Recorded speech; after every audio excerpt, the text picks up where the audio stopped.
President, jeg vil starte med å gi forslagsstillerne ros for å sette på dagsorden behovet for å bedre togtilbud på Østlandet, som da inkluderer strekningene Oslo-Halden, Oslo-Skien, Oslo-Lillehammer, samt en ny forbindelse til Hønefoss og å oppgradere jernbanen mot Stockholm.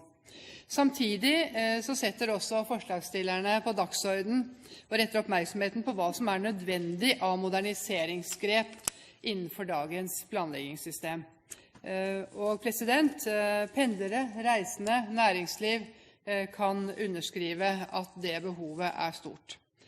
Komiteen har undergitt saken en grundig behandling, og vi har altså pekt på at det er viktig at reisende får et togtilbud som er preget av sikkerhet, regularitet og kvalitet for sine daglige reiser, og på den måten fortsetter å benytte toget som fremkomstmiddel. Potensialet for forbedringer er stort. Det er nødvendig å planlegge mer helhetlig og med bedre planleggingsverktøy.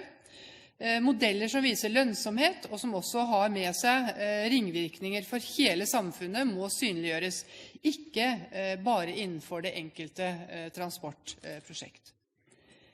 Det handler om samfunnsutvikling i stort, hvor vi skal bo, hvor vi skal arbeide, hvor vi skal leve livene våre, og samtidig sikre at næringslivet kan benytte bane til frakt av varer. Intercity-triangelet utgjør navet i utbygging og utvikling av norsk jernbane. Hindringene i dette området forplanter seg til andre deler av landet. Jeg vil også understreke viktigheten av at utredningsarbeidet i nettopp Intercity-triangelet er tett koordinert med den pågående høyhastighetsutredningen, og peker på også at Stortinget har gitt føringer om økt høyhastighetsstandard til minst 250 km i timen på utbyggingene i triangelet. Det er statens ansvar å sørge for at befolkningen har et godt nett av veier, jernbane, kaier og flyplasser. Men det er ikke nødvendigvis slik at staten må stå for prosjektet alene. Det finnes mange måter å finansiere infrastruktur på, og i noen sammenhenger vil det være fornuftig å velge en type, og i andre vil det være klokt å velge noe annet.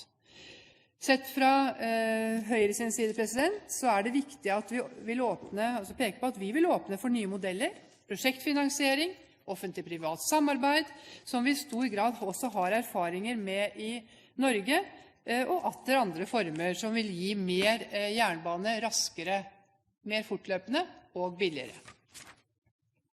Intercity-triangelet er ryggraden i jernbanetilbudet på Østlandet.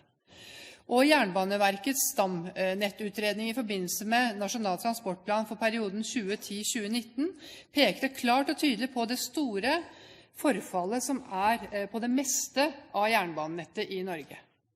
Utredningen den gangen pekte på et behov for å investere på mellom 80 til 100 milliarder kroner for å komme opp på et akseptabelt nivå og med en akseptabel standard.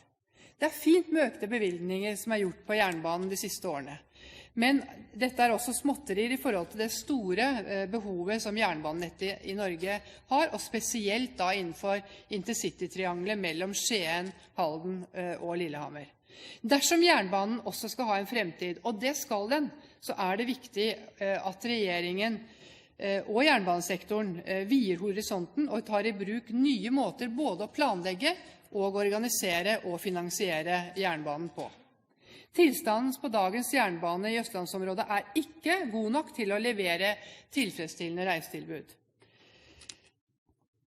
Og det må være sånn at folks opplevelse av at arbeidstiden deres er noe verdt, også gjenspeiler seg i den prioriteringen. Det må tenkes grunnleggende nytt om jernbanesektoren med hensyn til finansiering av store utbyggingsprosjekter som dobbeltspor i hele Intercity-triangelet, men blant annet også samarbeide mer om offentlige og private aktører når det gjelder finansiering, utbygging, prosjektering og i det store hele nye finansieringsformer. Alle større jernbaneutbygginger på regionnettet må forbedres for en topphastighet på 250 km i timen. Det må utarbeides en egen plan for utbygging av dobbeltspor i hele Intercity-triangelet, og det er nødvendig å gjøre dette helhetlig, fortløpende og med bedre planleggingsverktøy enn det er i dag. Jeg tar opp de forslagene som er stilt i saken.